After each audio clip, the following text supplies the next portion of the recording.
The equation y is equal to x to the power of 3 is going to undergo a translation of 2 units in the positive x direction. That means my next equation is going to be replacing x with x minus 2. So x minus 2 to the power of 3. Then it is going to be scaled by a factor of half parallel to the y-axis. So it is going to be half of x minus 2 to the power of 3. Then translated by 6 units in the negative y direction. So it will be half of x minus 2 to the power of 3, then minus 6.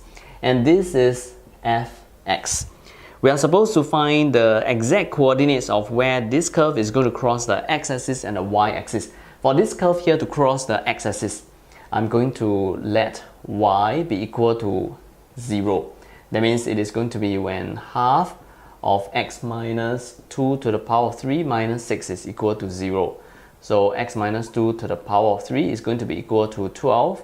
X minus 2 is going to be cube root of 12. That means x is going to be cube root of 12 plus 2. So the place where this curve is going to cut the x-axis is going to be at the points cube root of 12 plus 2 and 0.